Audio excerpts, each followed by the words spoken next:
আসন্ন আইপিএলে নিজের ইচ্ছে মতন খেলতে পারবেন না নাইট অধিনায়ক শ্রেয়াস আইয়ার। খেলার জন্য সবুজ সংকেত পেলেও তাকে একগুচ্ছ শর্ত দিয়েছে এনসিএ। 2023 সালে পিঠে চোটের জন্য শ্রেয়াসের অস্ত্রোপচার হয়েছিল, সে কথা মাথায় রেখে এবার জল্পনা বড় আকার নিতে থাকে। এমনকি শ্রেয়াসের আইপিএলে অংশগ্রহণ নিয়েও জল্পনা তৈরি হয়। কিন্তু নাইট অধিনায়ক শেষ পর্যন্ত খেলার অনুমতি পেয়েছেন, তবে বেশ কিছু শর্ত তাকে মেনে চলতে হবে। কি সেই শর্ত, চলুন দেখে নেওয়া যাক। রিপোর্ট অনুসারে এনসিএর পক্ষ থেকে শ্রেয়াসকে বলা হয়েছে সামনের দিকে পা বেশি এগিয়ে না খেলতে, খুব বেশি ঝুঁকে শট খেলতেও নিষেধ করা হয়েছে তাকে। যেসব শটে পিঠের উপর চাপ পড়তে পারে সেই ধরনের শট বেশি খেলতে পারবেন না, কারণ বেশি ঝুঁকে খেললে তার পিঠের ব্যথা আরও বাড়তে পারে। ফলে ব্যাটিং করার সময় এই বিষয়গুলি মাথায় রাখতে হবে শ্রেয়াসকে।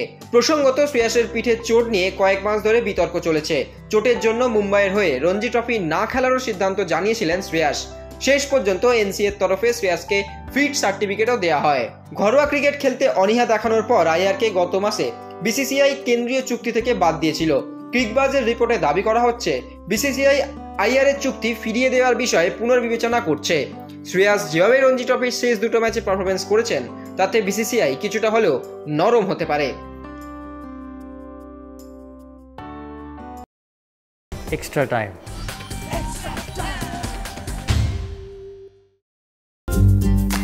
লেটেস্ট নিউজ আর এক্সক্লুসিভ ভিডিওর সঙ্গে আপডেট থাকতে এখনই সাবস্ক্রাইব করুন আমাদের ইউটিউব চ্যানেল। বেল আইকনে ক্লিক করতে ভুলবেন না যেন।